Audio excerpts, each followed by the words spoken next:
What kind of world do I want to live in? I think about this question a lot.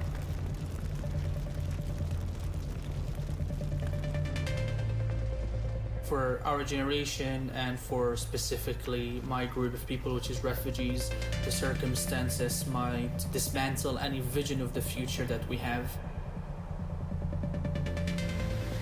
You're trying to rebuild, you're trying to make a future for yourself, and then the climate-related disaster comes and you start again. It's not about how it's affecting you now, it's about how it's affecting you your entire life. First step to understand is that we're all a part of it. None of us are going to be left out by the crisis. We're at a stage where if we don't act now, really there won't be very much left. There are generations that will never see certain things that we grew up seeing in real life.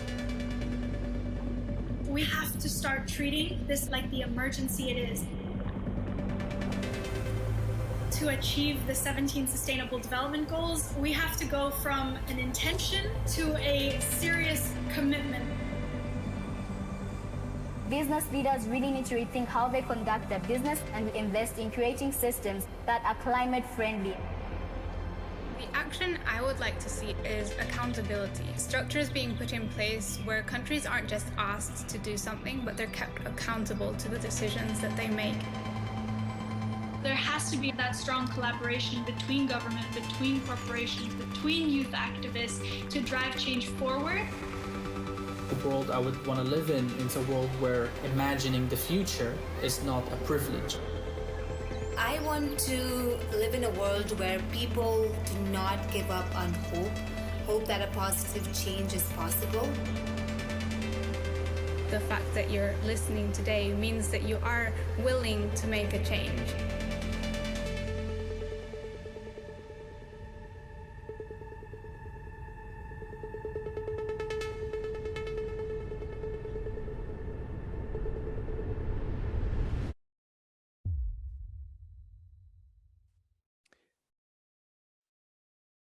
Welcome, everyone, to this great session we have on intrapreneurship. My name is Gib Bulloch. I am author of a book called The Intrapreneur, Confessions of a Corporate Insurgent. I can't tell you how delighted I am that this topic is on the agenda of the World Economic Forum. And we've got a great panel of speakers that are going to come and talk about not just the opportunities that there are in driving ESG goals within a company, the opportunities for moving beyond just mere compliance to actually finding the upsides and the business opportunities and tapping into the innovative potential that employees actually have within their organizations. And how do we move from beyond just unilateral action from one company to joining the dots up and having entrepreneurs in different organizations start to come together around tough global issues and drive collaborative action. So it's going to be an interesting discussion. And let me briefly just say who the panelists are for once. We have, first of all, Ezgi Barcenas, who is the Chief Sustainability Officer at AB InBev. And before that, she's been on the foundation and still is on the board of the foundation for AB InBev. Welcome. And we have also Harald Nusser. Harald is a seasoned entrepreneur working in the health sector with Novartis and has recently moved to Gilead, where he is the head of global patient solutions at Gilead. Then we have Ben Jordan. Ben is a senior director for environmental policy in the Coca-Cola company, and he has been at the forefront of driving some of the innovative solutions, particularly around plastics and broader solutions in the global supply chain of Coca-Cola. And last but not least, we have Steve Krouskos, who is the global managing partner for business enablement in EY. And again, I think he will have some very interesting perspectives from a seasoned career in EY about what this topic of entrepreneurship and ESG means for clients of a global management consultancy. So without further ado, let me move into some questions. And I'm going to start with you, Ezgi. If I can just talk to you about the sort of enormous potential that there are in the extended supply and distribution channels of an organization like AB InBev, where do you see the opportunities for innovation within that kind of system, and the role that entrepreneurship can play in tapping into these opportunities? Thank you, Gib, and the WEF team. Thanks for having me today. It's a pleasure to join the panel. So as the leading global brewer, ABI has operations in nearly 50 markets. What makes us quite unique for a company our size is how we buy, make, sell over 90% of our products locally. So when we are working to tackle our sustainability challenges for our business, that means those are sustainability challenges for our entire value chain and the communities where we live and work. So, take climate, for example, we've got 100% renewable electricity target, a 25% emission reduction target across the whole value chain in an 8-year timeframe. These are really ambitious targets. So given how 80% of those emissions lie in scope 3, we know that we can't tackle them alone inside our four walls. So we would have to work with our supply chains for packaging, logistics, product cooling in our agricultural supply chain. So because these fall again outside our four walls, we need to find new ways, and I would say work up and down the value chain to create that real change. So when you say where does the innovation opportunity lie, I would say it is very much in how we engage with our supply chain in more strategic and collaborative ways to find new ways of working, new innovations, cutting edge solutions to our shared challenges.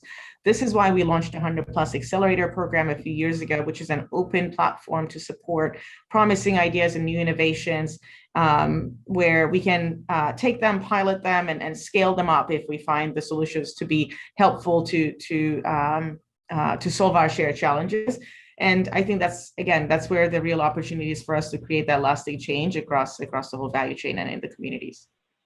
That's great. No, I love that, and the fact that you're sort of inspiring entrepreneurs, social entrepreneurs and others outside of the organization, but also there must be links with the entrepreneurs that exist inside your organization as well. I mean, are there any kind of examples of where that's worked, where you're sort of taking, where you're creating new sources of value that you perhaps hadn't envisaged before, or that hadn't come out the R&D department? Yeah, absolutely. We're looking to create that value in every part of our organization. One recent development is how we take what we call our brewers spent grain. So the grain that's left over at the end of the brewing process, it is high in protein, high in fiber. So now we created a company called Evergrain that AB InBev supports to create plant-based protein solutions for the world, and we're looking to learn from our R&D teams internally. We're partnering with R&D and research teams externally as well. Again, the idea is how do you create value, and how do you really put yourself as part of a broader food systems, right? And how we work with our farmers on agricultural supply chains, or how we look at our raw materials or spent grain at the end of that brewing process, so that we can create value for all. Great. Super. No, thanks, Ezgi. And Harald, I mentioned that you are sort of a practitioner and well-known practitioner in the entrepreneurship space. It's not easy, right? To drive change from within an organization. It's different from being a startup on the outside. I mean, can you talk about either what you were doing a little bit in terms of your experience in health, and some of the challenges that there are within fighting this corporate immune system, as I sometimes call it? Thank you, Gib. Yes, of course. I mean, for me, it's important to start with outcomes that you want to achieve, not necessarily outputs which are predetermined through an ESG metric set, but to really define from within the core business what you want to achieve, and target those outcomes to the most material topics of a company. Within pharmaceuticals, that is availability and affordability of medicines, to mitigate the risks from not having those medicines available and affordable on one hand, but even more importantly, to drive a constructive, forward-looking narrative that this is actually helpful for shareholders as well. All too often, social entrepreneurship is interpreted as introducing an innovation with positive societal intent within the corporation. Ideally, this can then be internally adapted, scaled, and used as one of the few CSR initiatives that make it to the annual report or even into an investor call. However, and let me be a little provocative here, CSR initiatives manifest the status quo. ESG reporting often is a rhetoric exercise, unless material topics are linked to the core business strategy. To me, social entrepreneurship is not less than pioneering an intentional process originating in a corporation designed to fundamentally change the components and structures that prevent the creation of positive societal outcomes. Social entrepreneurship, therefore, needs to span across functions and hierarchies in a company and reach far beyond. So can I ask you yeah, sure. a provocative question back, I suppose? I mean, is the CSR department, or has your experience of the CSR department been a help or a hindrance to you as an entrepreneur? And I speak as someone with his own challenges in that front. Let's put it that way. A well-functioning corporate responsibility department engages into corporate decision-making processes and has the material outcomes, be it societal outcomes or environmental governance outcomes, in mind, and incorporates that into the decision-making, into the usual business decision-making. It can, of course, occasionally be hindering as well when there's too much of a focus for public relations and a short-term oriented corporate buzz externally. And what determines success ultimately is to link initiatives to the core fundamental business strategy, and then also have a narrative towards shareholders based on primary data and not just indices. Yeah. No, it's I buy into that, and the upside is huge.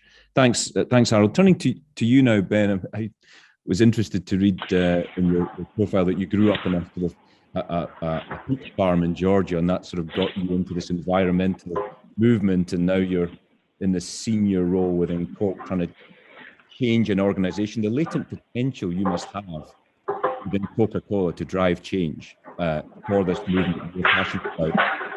Can you talk about that? There's a bit of background noise, but hopefully you can hear me. Sure. Thanks, Gib. And so I just passed the 25-year mark at the Coca-Cola Company, and I've been very fortunate to work in a number of different sustainability-related roles on the global and the North American side of our business. And one of the key roles that I've worked in for several years was leading our sustainable agriculture programs within our procurement organization. And so that was coming full circle a little bit from having grown up on a farm and knowing a little bit about farming, but also a real appreciation for how that links to, social and environmental impact, but good as well. When I think about our work, and I'll just maybe build on something that Ezgi said about the 100+ accelerator. So AB InBev is now in their third class of innovators and startups that they've engaged through the 100+ accelerator. And for year 3, they recruited us and Colgate and Unilever to be a part of that process.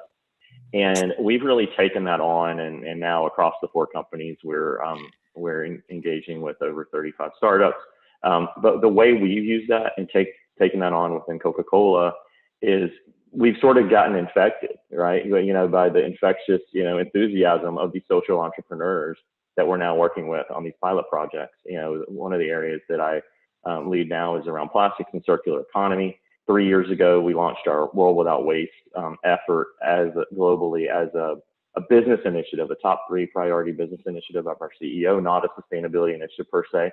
And with that, we motivated 750,000 Coca-Cola people, the Coca-Cola Company and our bottlers around the world, to be a part of that, right? Bring us your ideas, come be a part of the program, and through doing that, we've unlocked a handful of ideas that we would not have unlocked otherwise, just by having it championed by the sustainability team, to get to another one of your points.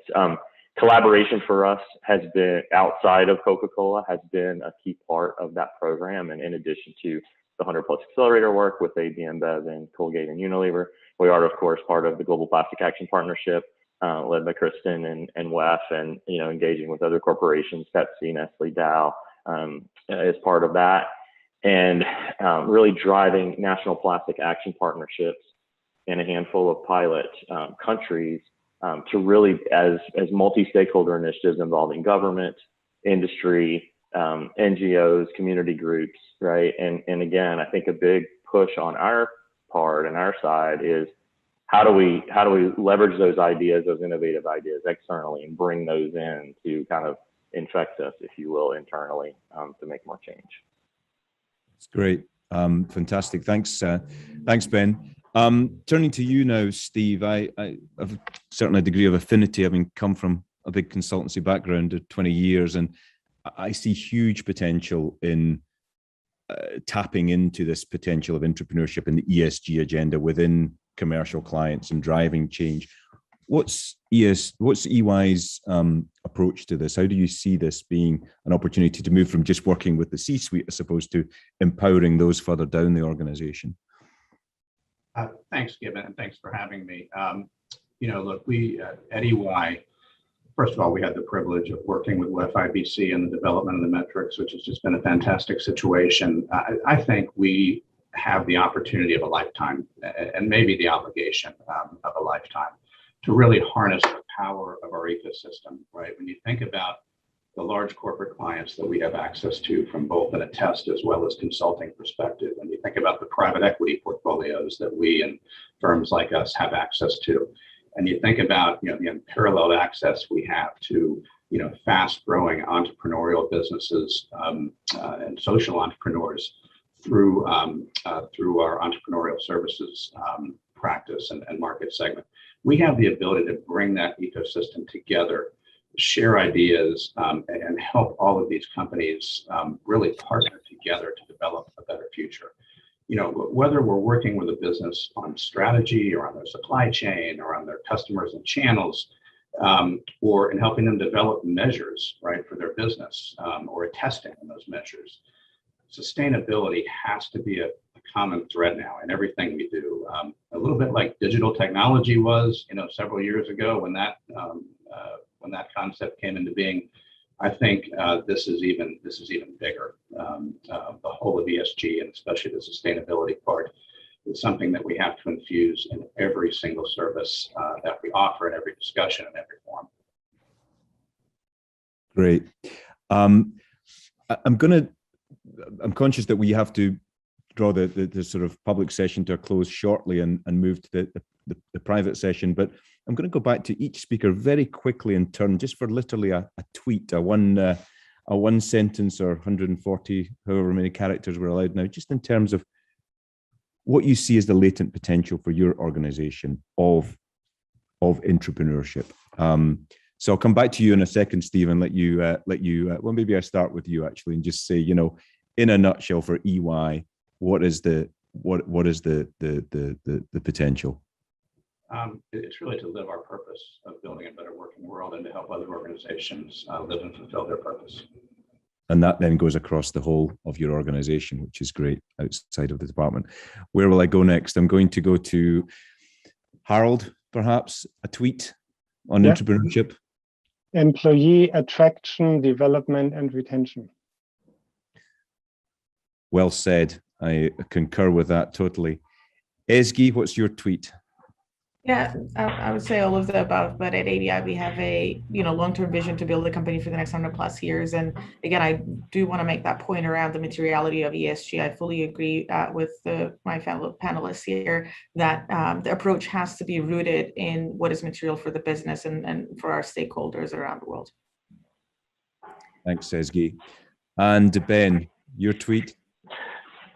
I was going to go towards the same direction with it's all about integrating with the business, and making sure that it's business value, business integrated, not a sustainability initiative itself, but really driving progress across the business. Well, thank you all very much. Hopefully that's been something of a short, sharp sort of tour of some of the great things that are going on in some of these large organizations, and people can get just a sense of the potential of entrepreneurship.